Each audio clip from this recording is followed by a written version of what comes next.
जब आप खुद बेचते हो तो सेकेंडरी सेल होता है, जब कंपनी में पैसा आता है वो प्राइमरी सेल होता है. So if you raise money in your company, it's primary. If you sell the shareholder shares, that's secondary. Company doesn't get the money, shareholders. That's primary and secondary sale.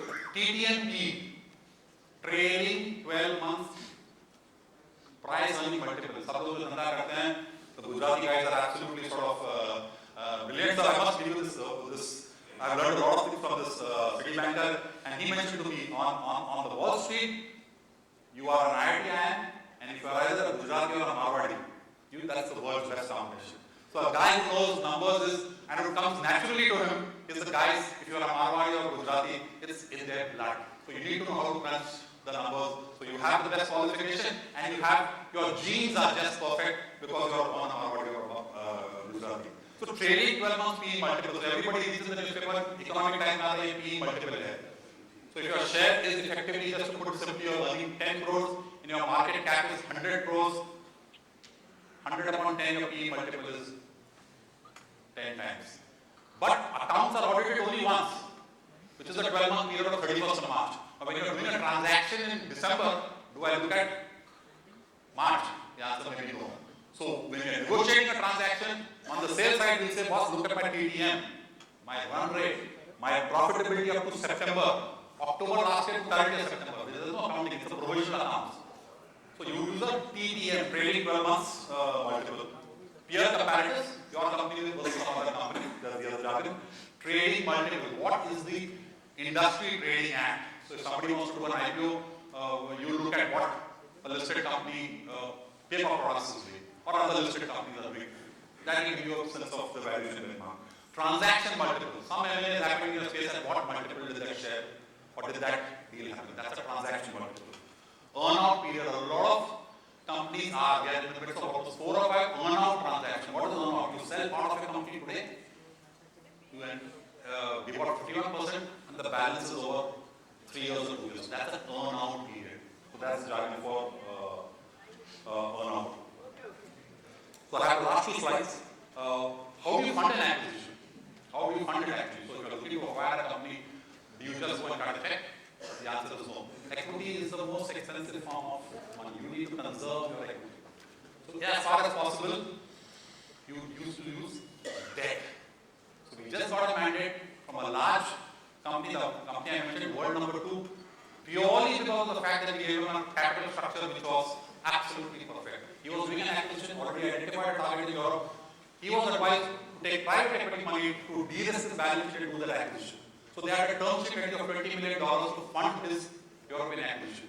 So we told him, just send us your headline numbers, what are your numbers on your balance sheet? And we told him, you should not be doing this acquisition through equity. You should not be diluting your equity right now. You should take it from debt. Because your leverage is still going to be less than 1, and your cost of funds in Europe, you should be able to raise funds at 4.5%. So cost is not very expensive. So what is your appropriate capital structure, which is very, very important for your own company or an acquisition, needs to be sort of correctly looked at. And there is something known as mezzanine debt. Mezzanine debt is basically either debt, either equity. So effectively, it's a structure in the last 10 to 15 years that have evolved, an instrument where you will give, it will effectively be, say for example, this has been coming in the press a lot, Walmart had this bonds, FCCB, foreign currency convertible bond. That's a debt. If the equity performs, it converts into equity. If not, you got to pay my money back. That's one variation of a mezzanine debt. So currently, RBI came out with the circular box, you have to classify it as debt. Companies are classifying it as equity. So you may have the same way you would have debt, mezzanine debt as, okay, we give you 12%, but if your equity performs, we charge 5%. So these are innovative structures of where money can be raised if your balance sheet can't justify debt and you don't want to raise equity, you don't want to dilute your own sort of equity. This was a slide just I did yesterday, day before yesterday. After I saw that one of your companies is doing cross-border, I was really not aware that your industry also is looking at cross-border acquisitions and some very critical issues which need to be sort of kept in mind. Whenever you are acquiring, and believe me, a lot of things completely get missed out. And these are, at least I have not been involved in those large acquisitions that have happened by the Indian corporates in the last 5 years which have been reported. But you have seen how many of them have destroyed value, how many companies have gone into serious trouble because of their acquisitions not being handled correctly.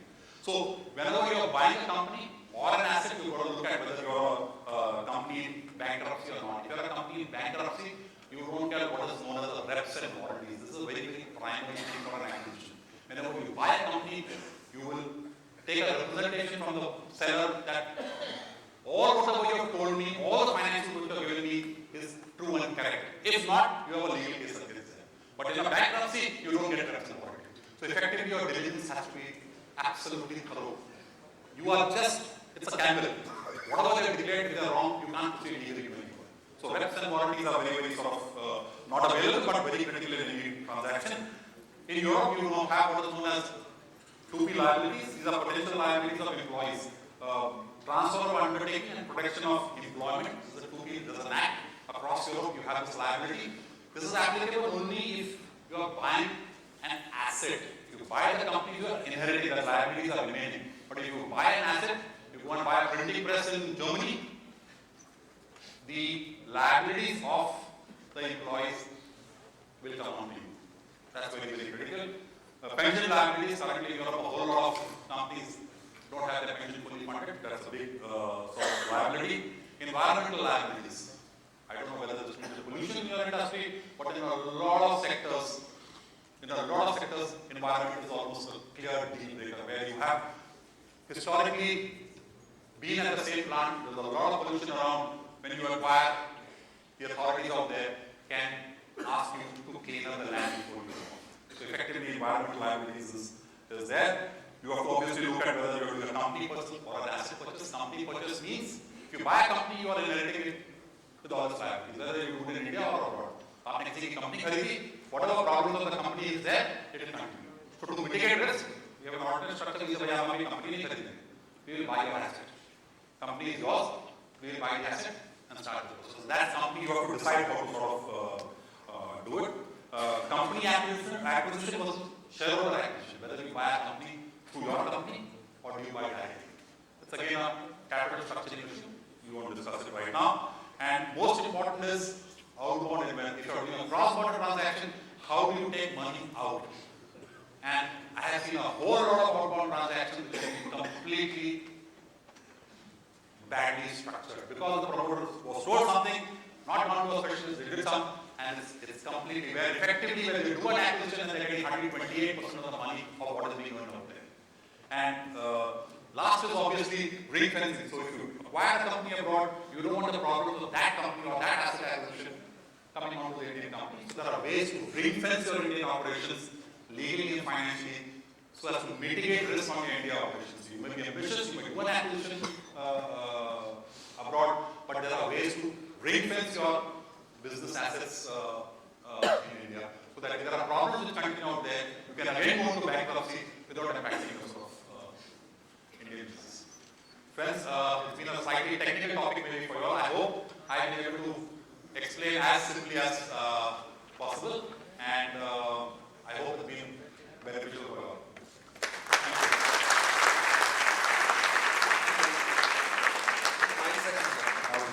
Unbelievable. 9 seconds left. Please stop. Great. Thank you so much. But we'd like to call upon Mehul Desai, our Salman Khan of the BMPA, to give a small token of appreciation to Rajeev for that lovely presentation.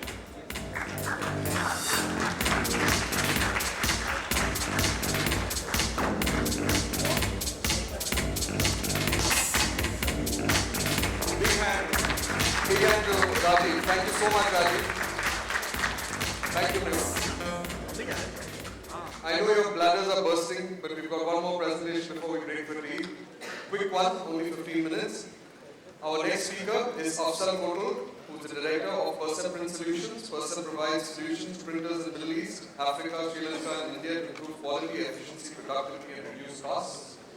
He has worked in various print companies before starting his own business and still works very closely with printers from the Middle East and India to understand their requirements and improve their processes continuously and save costs. His company has over 120 installations, especially of GMG Color and Print Smart MIS and closed loop systems. His company has over 120 installations. Guys, there's a lucky draw happening before this presentation, so please don't leave your seats. Percept has offices in UAE, Chennai and Mumbai, and some of the clients include Pragati, Thompson, Manipal, Kalajyoti and Kumar. Today Afzal is going to be speaking about the subject titled Know Your Productivity. May I request you to please welcome Afzal Koto.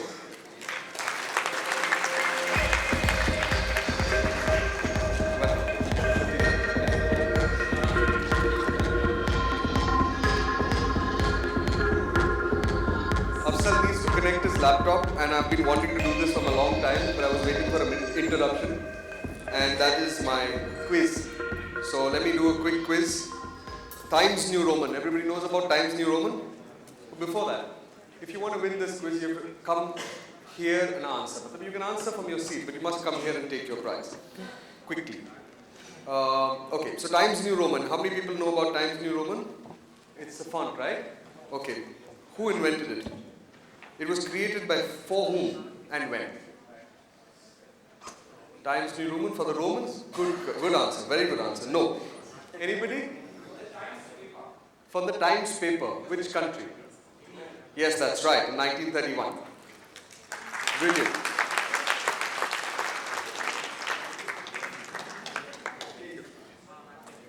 Thank you. Brilliant. All the way from Hyderabad. Okay, for the paper wallas, I believe there are a lot of paper wallas over here. Which paper is used for archival documents? Ones that are supposed to last very long time, like share certificates and stuff like that. Huh?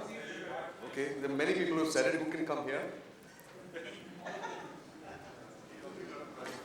Yes, the answer is wrong. अरे कितना लेकर जाओगे यार? कोई और बताओ? You got it. He's got it again. Okay, but he's a committee member. I can't give it to him. Here's another one. Brilliant. So next time at Print Summit, we'll have Professor from Hyderabad speaking to us. He knows everything about print.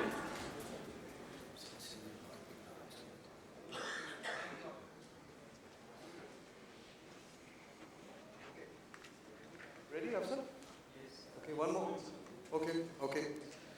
Okay, today Built is one of the biggest brand leaders in the country. In 1929, what was the profession of Karamchand Thapar, who was the founder of Built? Repeat the question. Ballarpur Industries, yes? Coal. Who said coal? So someone come up.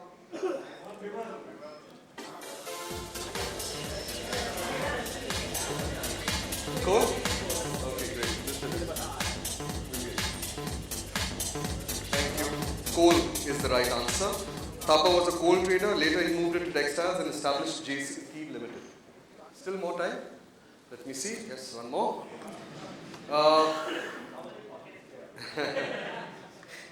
Ramkrishna Dalmia, a Marwadi from Rohtak, Haryana, built a controlling stake in which powerful media organization between 1948 to 1952. Let me repeat the question. Ramkrishna Dalmia, a Marwadi from Rohtak, Haryana, built a controlling stake in which powerful media organization between 1948 and 1952? Remember, it's related to print. Wrong. Bennett Coleman and Company, the person who said that.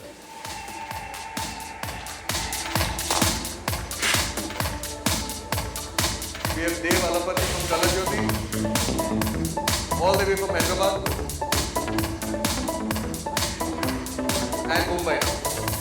So now since you're a Mumbai now you say Jai Maharashtra. Yes. Okay, ready, Afzal?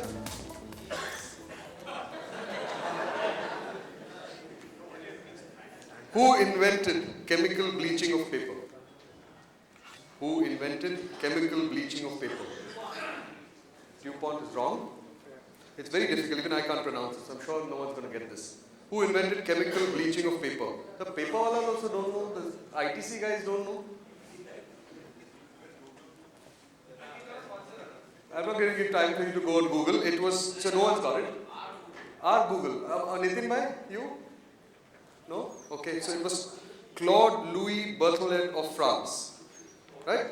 Okay, now an easy one. Are you ready?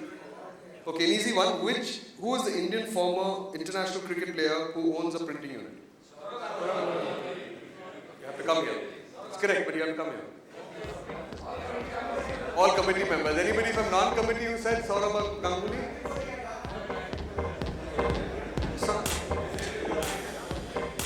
Next question, please. You didn't say that. You're just saying that because they said it. Sardar Dayal Singh was the force behind setting up Punjab National Bank. What else did he set up?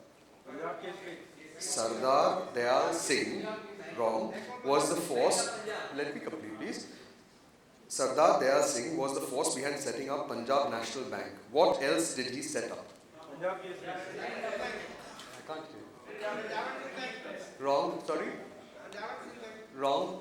It's okay, I'll give you a hint. Yeah. No, you can't get it. He's giving me the questions. So it begins with a T. It's a newspaper which begins with T. Yes, Tribune.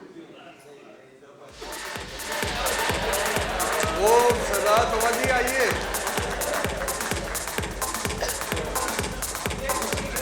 हाँ? आइए Pawaji. I've run out of questions, Afsar. Congratulations.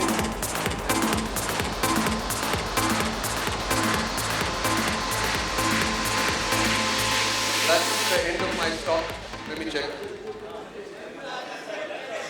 No, pens are not for gifting. Let me see. Comb there.